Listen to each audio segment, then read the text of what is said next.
Hello, class, and welcome to the Big Comfy Chair. I'd like to start off with a little joke. What does a marathon runner get for Father's Day? A tie! Today we're going to be taking a look at sensation and perception. And I want to tell you a little story about how sometimes we misperceive things, even when we're trained to accurately perceive a threat.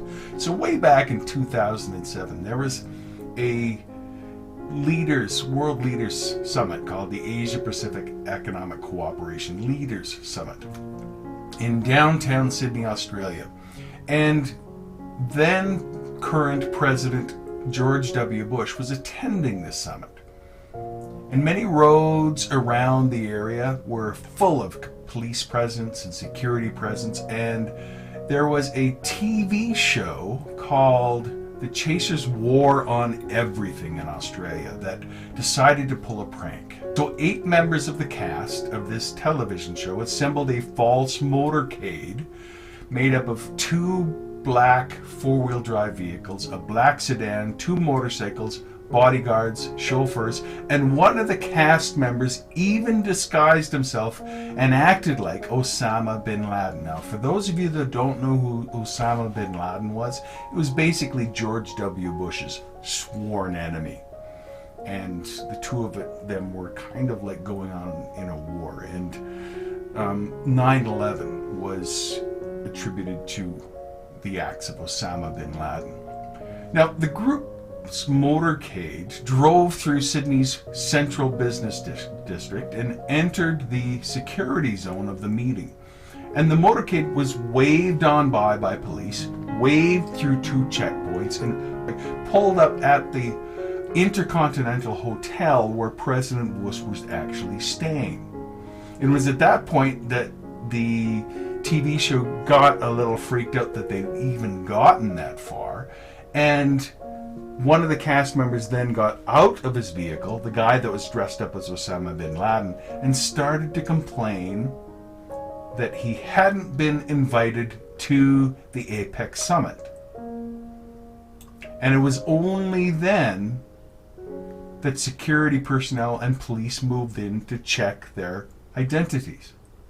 Now, after the group had been arrested, they testified that they'd made almost no effort to disguise themselves and to make it as obvious as possible that this was a prank.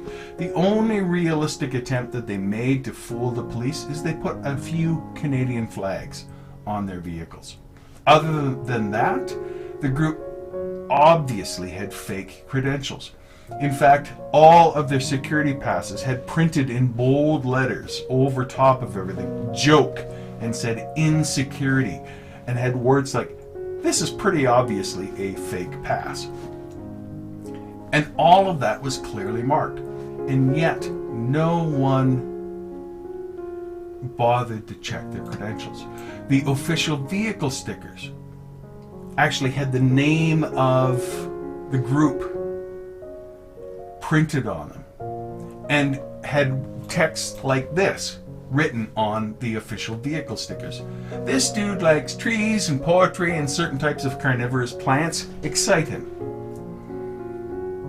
In addition to that, some of the bodyguards carried camcorders, and one of the motorcyclists dressed in blue jeans. And all of these details should have caused security and police to recognize that something was amiss.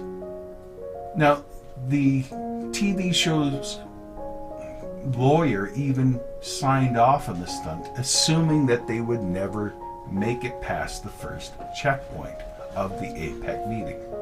The whole point of this for the TV show was to spark a debate about what leaders should be invited and also about issues of security at the event. And I hope you see here that even sometimes the most well-trained and diligent of individuals can fail to sense or perceive something that is right in front of them. That is true for you, that is true for me, and that is true for trained personnel. So we'll look at all of that this week. I hope you enjoy. You take care. Bye-bye.